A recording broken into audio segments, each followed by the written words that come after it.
Hey, it's Heidi Dawson, and this is Wednesday Wisdom, where I interview wildly successful people from across the world, where we get an inside view into what their daily life looks like. Success leaves clues, and on Wednesdays, we're finding them. Join me now for the latest wildly successful interview. Hi, guys. Welcome to episode 106 of the Wildly Successful Lifestyle Podcast. So today I have a fellow Southern girl on the podcast with me. I was introduced to Tiffanie Teel through the Badass is the New Black podcast, and I instantly fell in love with how positive she was. Basically, I'm drawn to that, but not only that, she went from being a leader in the corporate world to realizing that's not where she wanted to be, and she created a life where she now has the freedom to set her own pace. And so I love that she's not settling for less than what she ultimately knows she can have. And now, though, she's helping others feel it's possible for them to do the same and create their own business, as well as creating their own website, which is crucial in today's world. So she's also created a course to basically hold your hand in creating your very own website where you design it, and she makes it very possible. So I think it's so awesome, and I'm excited to chat with Tiffanie. Hi, Tiffanie. So nice to meet you. Hey, Heidi. How are you today? Thanks for having me. I am so good. It's Monday when we are recording this, and it's a little cloudy here. I don't know why I always like to talk about the weather. I think it's like my way of breaking the ice. But where are you?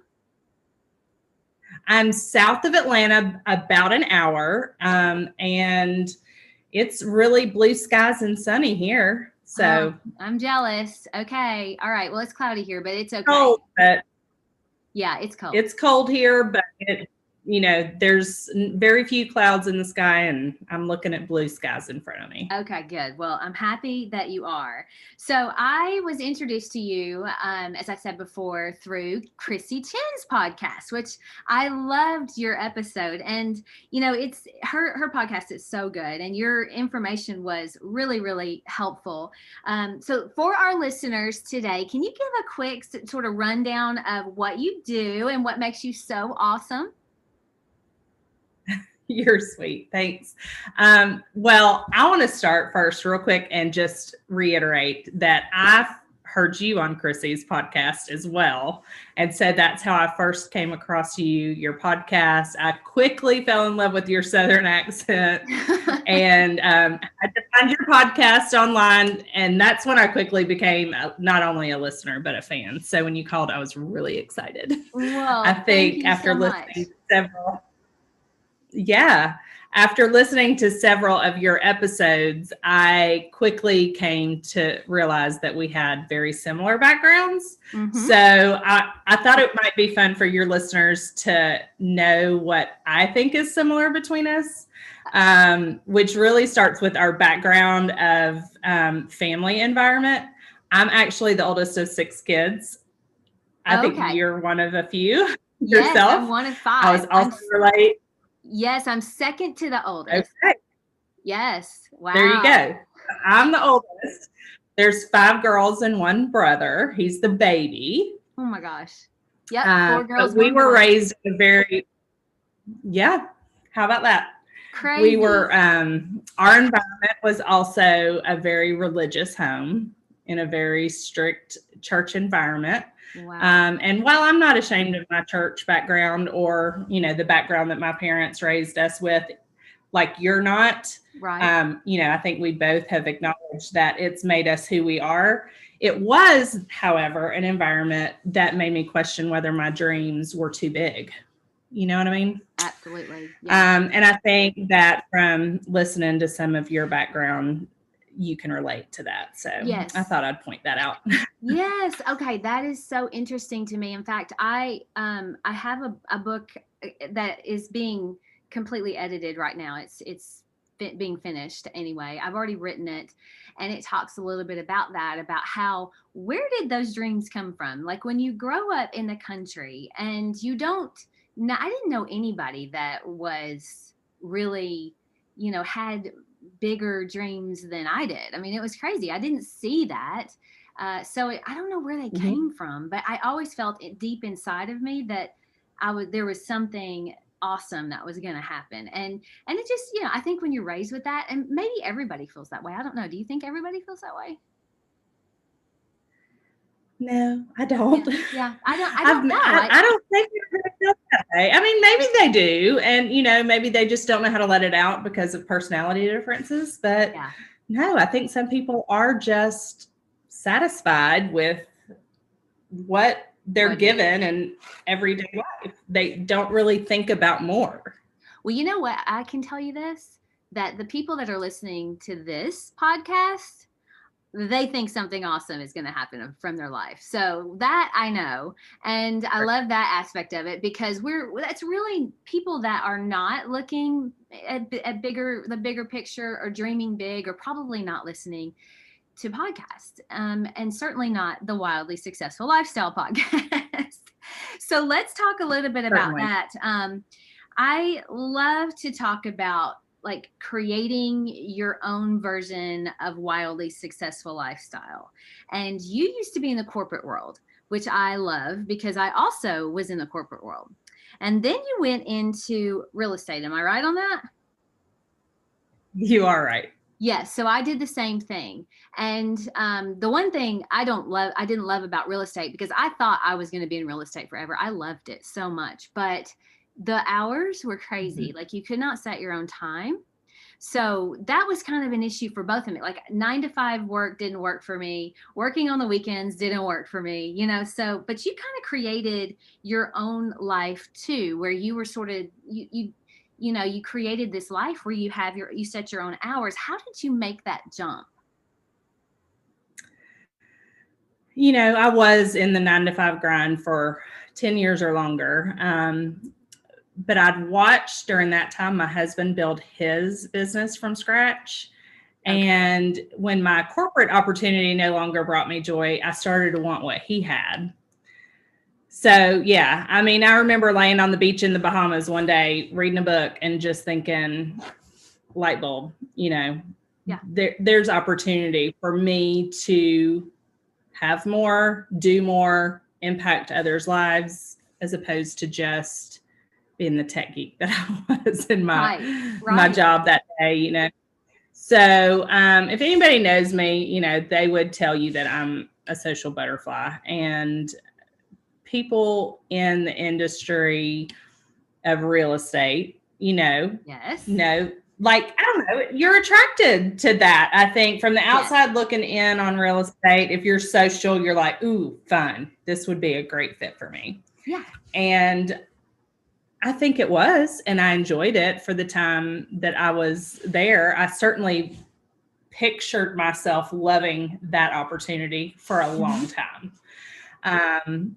But as far as making the jump, I knew I was smart enough to know, like, you don't just quit your job to start something new without a plan. Right. So I put a plan in place. My husband and I sat down with our financial advisor and said, okay, how can we make this happen?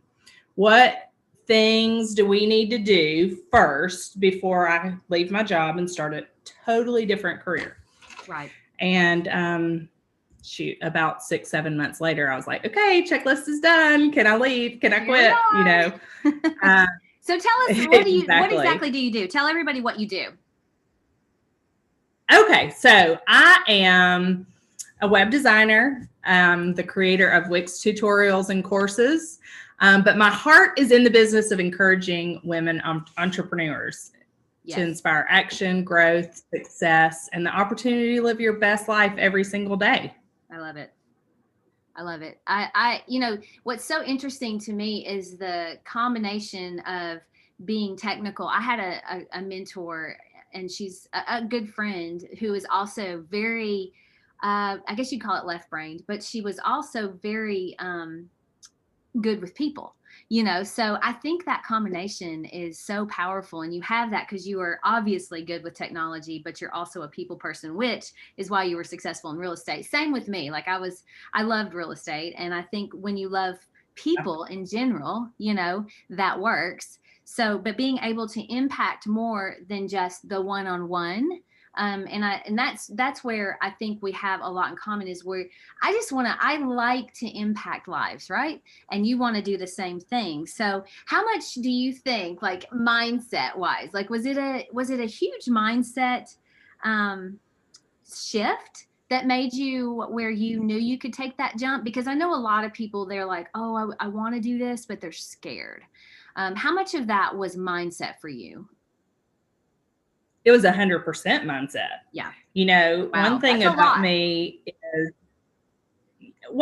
I'm not afraid to try. Yeah. There's not a lot that scares me. So I'll try. And with that, though, comes failure, right? Yes. But, you don't have success without failure. John Maxwell, I learned that from him back at the first conference I ever went that he spoke at back in my real estate days. Yep. I will say one thing that I loved about being in that industry and being surrounded with realtors were that everybody was so driven. Mm-hmm. Everybody I was surrounded with. And we did conferences and seminars all the time. And yes. I would say that season of my life was the most impactful, because I learned so much from so many people who have had success ahead of me, and I've learned, I just soaked it in. Yeah. And that's something I think that most people, that when I interview successful people, most of them have that in common. They are taking in, they're not afraid to grow. They're not afraid to learn, but they're also not afraid to fail, because we know that's part of, if you're not failing, you probably aren't trying too much, so I love it. Yeah. 100%. It's okay to fail. And that's what everybody has to realize, is that, yeah, the only time that you lose is if you quit. And, so I think I love that idea, because when you fail, you have to learn something from it and keep going, because it's easy to just say, oh my gosh, I just failed at that, I'm no good. And let your brain take over and say, just stop, be comfortable, be okay with where you are. And that is not either one of us, right? Now does your brain tell you that though? It does. Yeah. I think so, because it's, Heidi, I'm not sure when it was that I had a mindset shift when it came to that, but failure just has never been an option to me. Yeah. It's awesome. Just not an option, and one thing that I learned from Chrissy that really helps me avoid that imposter syndrome of failure is that you have the opportunity to redefine what failure means. And so she helped me redefine failure to where I can never fail. Of course, I'm not perfect at everything that I'm trying to do, and there is, failure there. But if it doesn't look like failure, and failure is not a bad thing, then it doesn't affect you the same way. That's right. That's right. It's so true. You get to define. It's just like we each get to define what our version of a wildly successful lifestyle is. I mean, we can define that. And so if you define it by the standards of someone else, you may be disappointed. But if you define it for yourself and you're like, this is what makes me happy, and that is going to change, by the way. You're not always going to have the same version of what that looks like. And we talked about moving from corporate to real estate to now both of us are working with online things. I mean, we're doing our business the way we want to. So one question that I have is, I feel like as I progressed, and I want to see if this is the same for you, I went from the corporate world to real estate to now I'm doing an interior design will always be a very big part of my life. I know that, but now I'm mainly focused on my podcast and doing online work. And so, but I never was unhappy. Like, it was always like, oh, I love this, but there's something different or more. oh, I love this and I'm happy with this. But that isn't just right. So it wasn't that I was unhappy and I was looking for happiness. It was more I was happy and that there were just subtle shifts that kind of moved me along. My gut kind of drove the change rather than searching for happiness. It's almost like you need to be happy or you have to be happy and then do something. Have you found that like it's not like you were searching for happiness or maybe you were? I don't know. That's what I'm asking. That's my question to you. Yeah, no, I think that living in the moment is super important. So being your best at what your current opportunity is part of generating happiness, right? You have to be making the best out of the cards you were dealt until you can change them. Right. And so I don't know that I was ever necessarily looking for that next thing until it was obvious.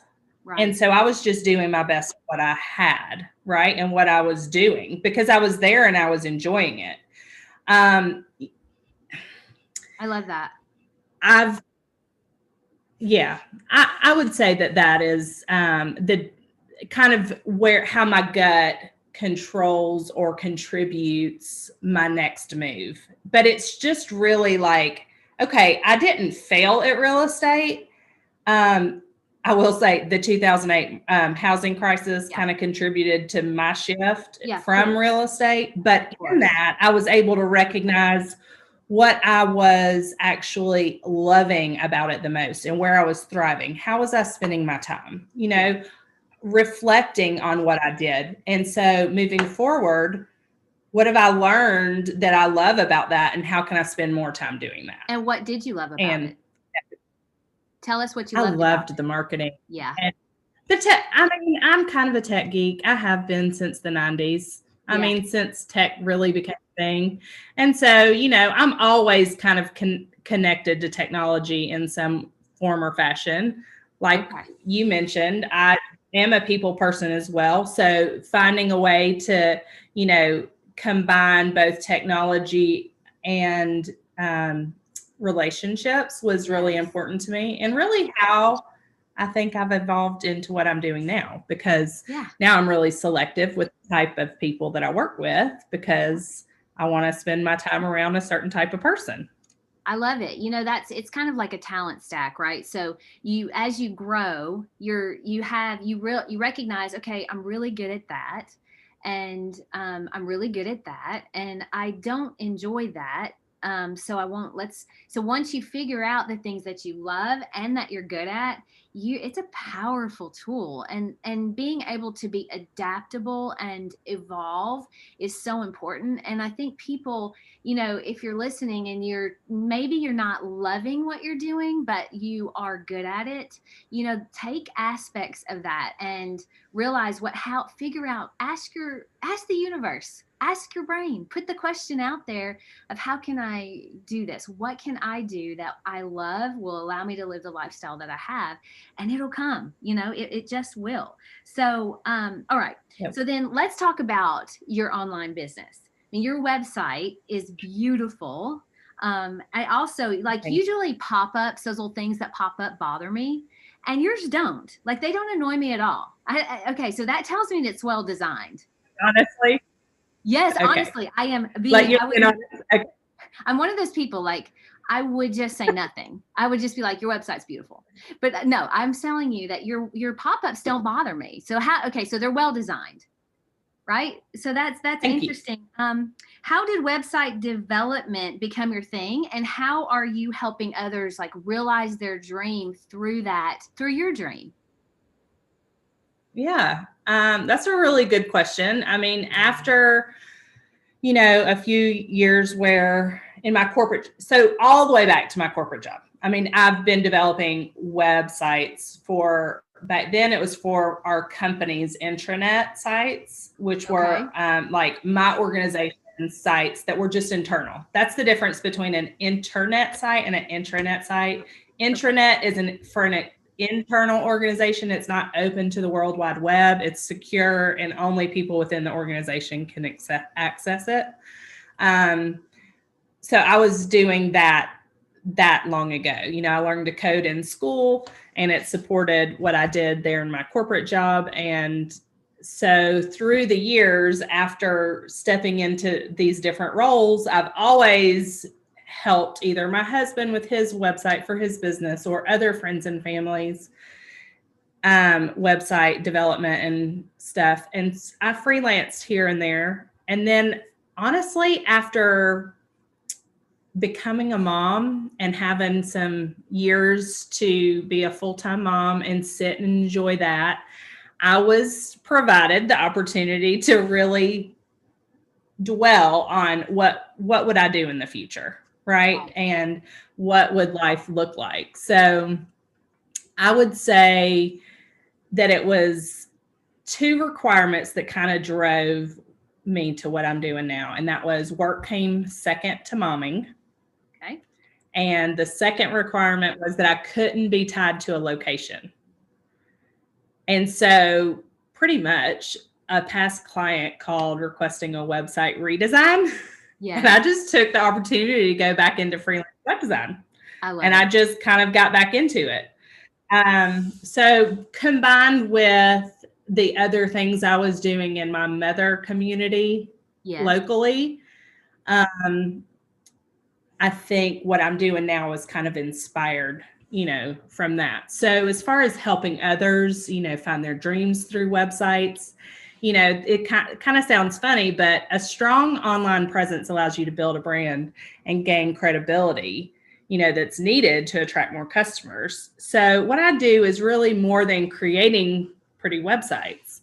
I want others to create a life they really love. So I'm locking arms with go-getters who are taking steps towards that life.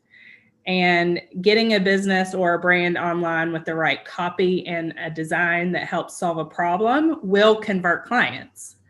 So when you have a website that does the heavy lifting for you, your time is freed up to be spent elsewhere. So that's kind of my contribution to other people's dreams coming true through a website, right? To have your dreams come true, don't you need some time to do that and to be focused on that? Yes. So you got to free up some time to put into that. That's right. Well, and it's today, in today's world, you have to have a website. I mean, even restaurants, even places where you don't never really thought about it. It's like, why would I need a website? But everybody really, if you're trying to do something business oriented in the world today, you need a website, and it needs to be good. So I think that what you said, copy, and for people who don't understand what that is, it's just basically the verbiage that you use to communicate. Yeah. And that's huge. It's so huge. And that's not easy. I can tell you it's not. And I'll use myself as an example. The hardest work I've ever done was my own website. Yeah.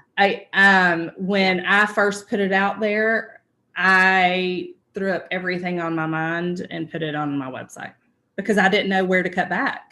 Mm-hmm. I can help other people do it, but I had the hardest time editing my own copy.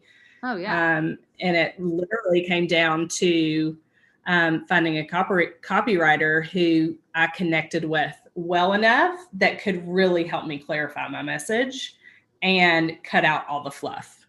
You got to be direct and you got to solve a problem. And they have to know, like, there can be no confusion, right? I read that. Like, I'm not hugely technology savvy. Like, I think that there's things you're good at and you have to recognize that, right?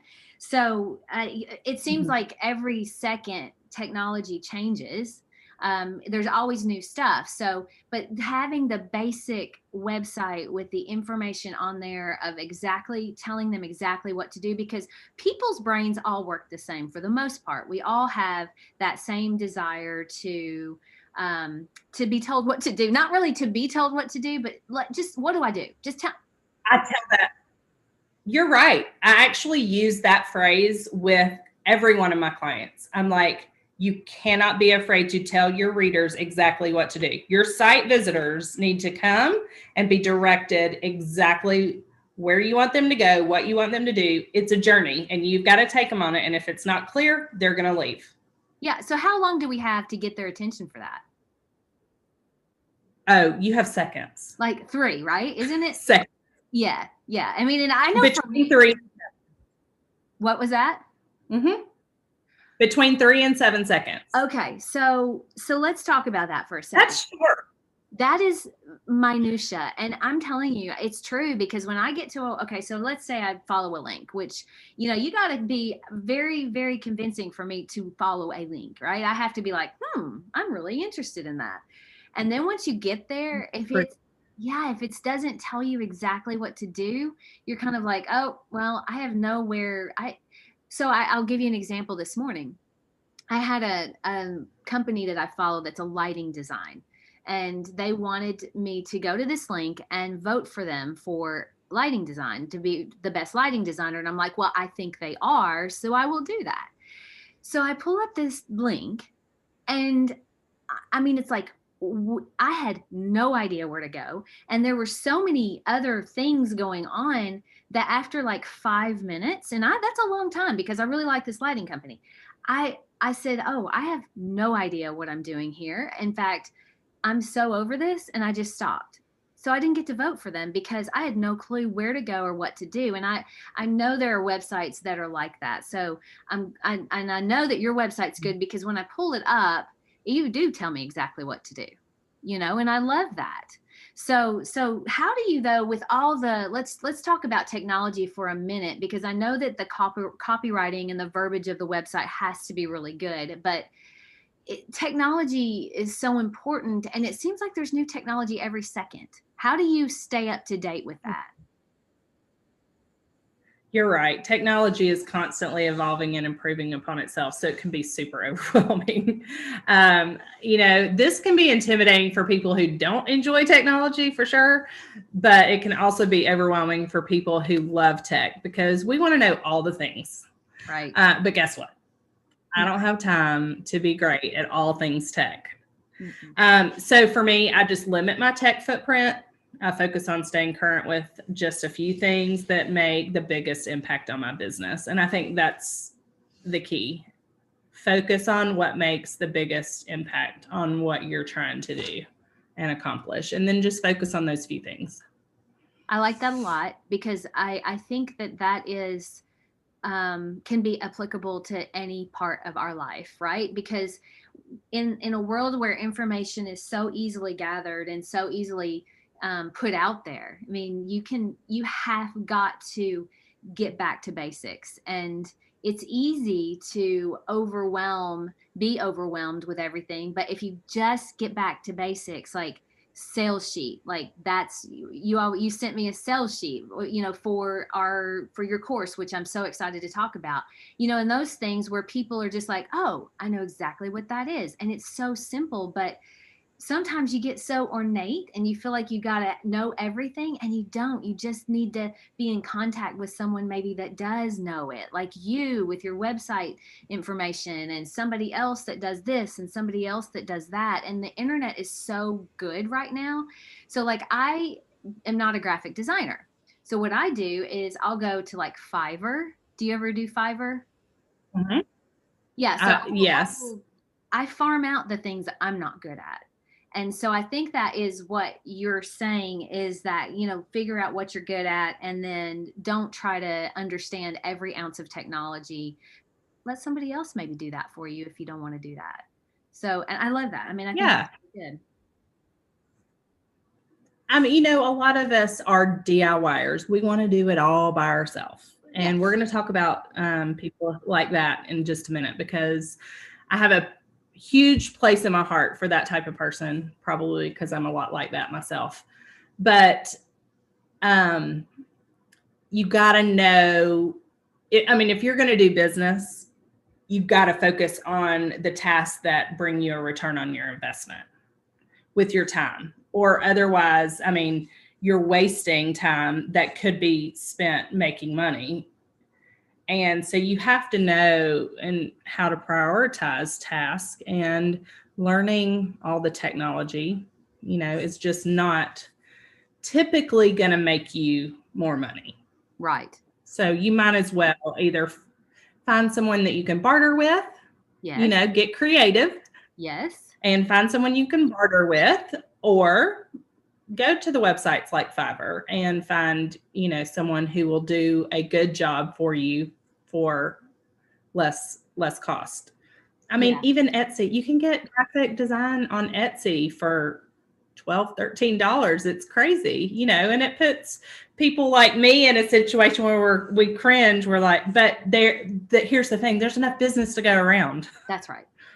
Because there's people who want to pay me for my design skills, and there's people who are never going to spend their money with me. So I have courses for the people who are not going to ever pay me to do a design for them. Right. But I have a course for them because, they fill my heart. They make my heart bigger. And I want to teach them how they can do it themselves, which we'll get into. But yeah, I love that. I'm excited to talk about your courses. Yeah, I'm excited to talk about your courses because I love courses. Like I'll take them, but I don't take courses that I can pay someone to do if I don't enjoy it. So like I would never probably take a course on creating a website. I'll be your client. You know, I want to hire for that. Right. That's right. And that's fine. I mean, they are two different people. That's two different targets. Well, and you have to, some people will, like you said, be the client that takes your course and does it themselves and goes with it. And I love that. But then there are people that just want to hand it to you and go, please do this. And, it just depends on where you are in your life, and a lot of us are in different phases of life or looking. Now, sometimes people look for external things though, to make them happy, and go back to mindset a little bit, finding happiness where you are, and finding happiness. And do you feel like you have found happiness where you are right now and you're kind of in that mindset and just things keep growing and growing with your online business because of that? I think people are attracted to happy people. Yes. Right. So I think it's super important to be happy and to love what you're doing. If you want to attract other people that you want to spend time around and work for, and impact, we're talking about impacting lives. If you want to impact other people, you've got to be attractive to them. So, I mean, I totally agree that a career is not going to determine your happiness. But, if you find yourself in a role or a job where you're not totally happy, or it's not bringing you the joy that you want, here's what because I was there, right? In my corporate job, I did what I loved for almost 10 years with them before I found myself bored or just, not complete. Like it wasn't fulfilling me anymore. So since then, and I think this is when I really learned to do it in the beginning, this is when these practices kind of became part of who I was, but I started putting myself through a little evaluation process that I thought I would share. Oh. And so I'll just ask myself a couple questions. So the first one is, what about this is not fulfilling? Number 2, what would make this more fulfilling or add joy? And number 3, what can I do to change my circumstances or role in order to get more fulfillment or joy from this? And then, there's some sub things that you got to kind of look at when asking yourself that third question, like, do I have more to offer? Mm-hmm. Am I already offering 150% of myself in what I'm doing? Does the lack of joy come from me or literally just the task? So if I'm working for someone else, does my boss even know that I have more to offer? Right. What can I do to present myself as more valuable by doing the things that will bring me more fulfillment? And then if you are talking about working for someone else and not necessarily yourself, you got to make sure you can answer, well, how does the company benefit from this? And then present it, because it's up to us to create the life that we want. So if we leave it up to someone else who doesn't know what life we want, you know, which is typically anybody besides ourselves, that's right, then we'll never live that life. That's right. I love that. I mean, okay, so then let's talk about that.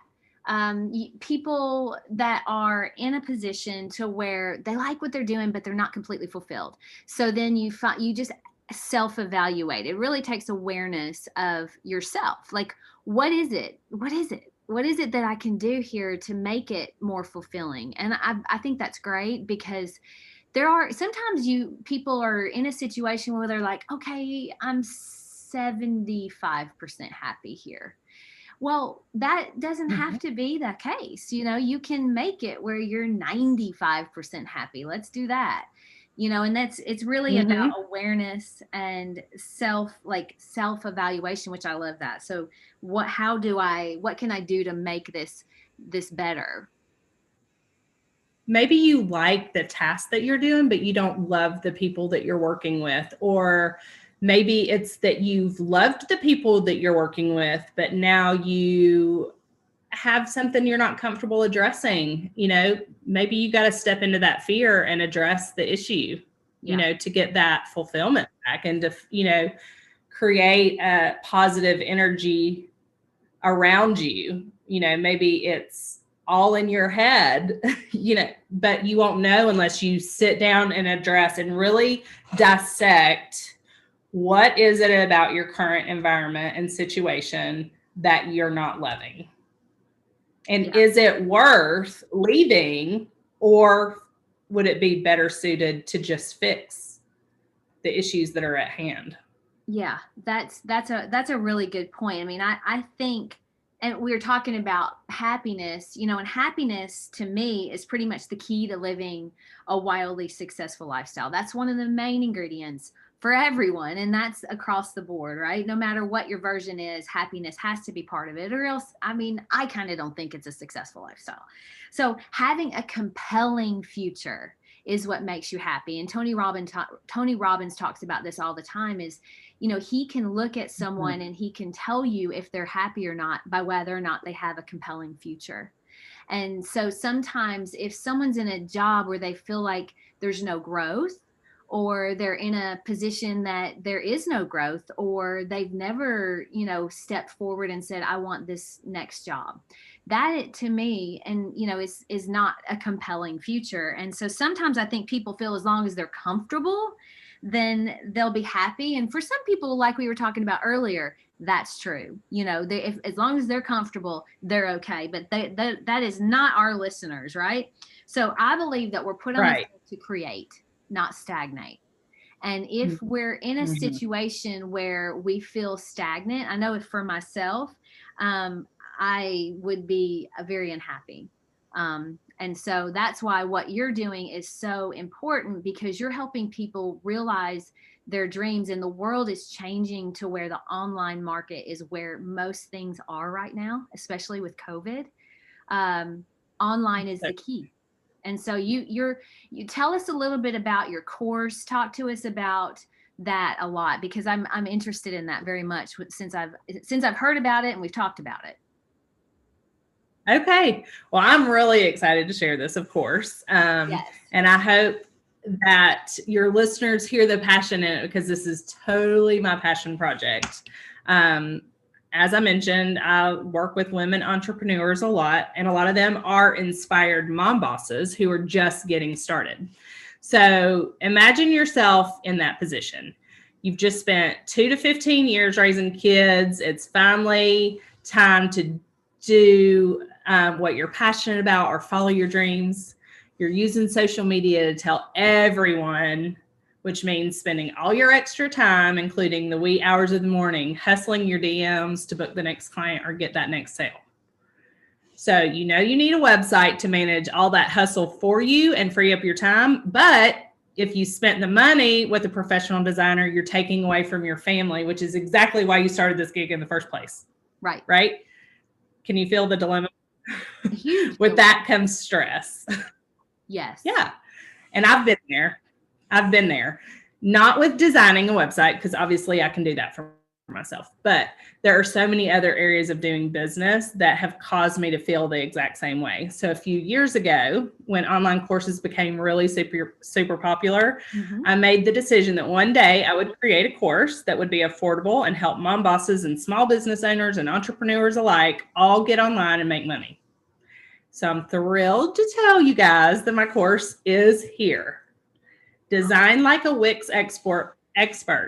That's the name of it. And it is a 6-week course with weekly in-depth live training, weekly Q&A sessions, video and tutorial recordings, downloadable PDFs, tools and templates, weekly assignments. I'm going to have hot seats, website audits and feedback, and an online supportive community. And the best yet is the chance to launch your website that you designed in 30 days. Wow. So in it, you will uncover the mastered mindset of a designer. You'll master your Wix account. You'll design like an expert. You'll get familiar with the design tools within the Wix editor, and you'll optimize your visibility online. So if you're out there listening and you felt any of these things, or you want to learn a new skill, join me, because wouldn't it be awesome to stop hustling over all the social media and rock your online presence on your own terms? Yeah. Having a clear concept is super key to standing out online. I love it. It's so true. It's so true. And to be able to do that on your own, because it costs thousands of dollars. Let's be real. If you were to pay someone, like I've paid for my website, right? And it's thousands and thousands of dollars to do it, or you could learn to create it on your own. So that is the course. Yeah. And you have go ahead. I was just going to say, this is an opportunity, and you kind of set me up to share this aspect of it and put it into this perspective. It does. It costs thousands of dollars to build a website, for me to build your website for you. Mm-hmm. So this is a co-creative opportunity where not only do you learn the skills to design and maintain your website on your own, but to get an expert's professional assistance, right? So I'm going to hold your hand through the process and make sure that you walk away with a functioning website that's not just beautiful, but it's purposeful. And it's going to only cost you a fraction of my design fee to do that. And now you're left with a new skill set as well. That's amazing. So when you say you hold their hand and you do an audit, so you actually go in there and work with them as like an online support.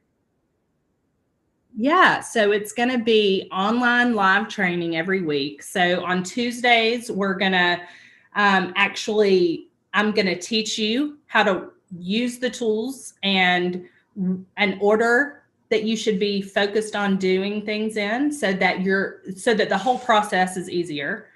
You're going to get access to all the tools and the templates that I use for my clients, my paying clients, and not just the way that I design, but you're going to get my workflow, so that you're not wasting time jumping from one area of the design process to the other, but it's going to be a streamlined process, which is the only way that you'll accomplish launching in 30 days to 6 weeks. You know, the course is 6 weeks, but we have the opportunity to go ahead and launch it in 4 weeks, which is, that 30-day time frame. And then in the last 2 weeks, we're going to actually do hot seats, where I am going to, go in and actually audit your site with you in front of the class. And we're going to talk about what is really good. And then what do we need to tweak? What do we need to perfect? Done is better than perfect. You've probably heard Chrissy Chin say that before. And I have used that for a long time, but it really, really became a part of my core over this past year when I had to design for myself. So as I mentioned, designing for yourself can be really, really hard, but this is going to be a perfect opportunity, to do that. So I do want your listeners to know that registration is open through this Friday night at midnight, February 12th. Okay. And class starts on Monday, February 15th. February 15th. Okay. And you have created a link for my listeners specifically. Is that right? Yeah, I sure did. So I've made connecting super simple. I put together a landing pages of resource just for you and Heidi's listeners. I will put that in the show notes. Perfect. So this has links to everything we've talked about today, including my social media. And all you need to do is jot down this URL, and it's TiffaniTeel.com/Heidi-Dawson. And I'm going to spell my name for you because it's, not your typical Tiffany or Teel, but it's TiffaniTeel.com/Heidi, HEIDI-Dawson,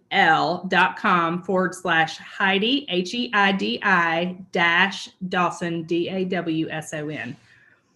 And look, if you're like, Tiffany, no way, I don't want to design my own website, but I want someone like you on my team working to improve my online presence, go to that link, connect with me, and let's talk, because I can help you too.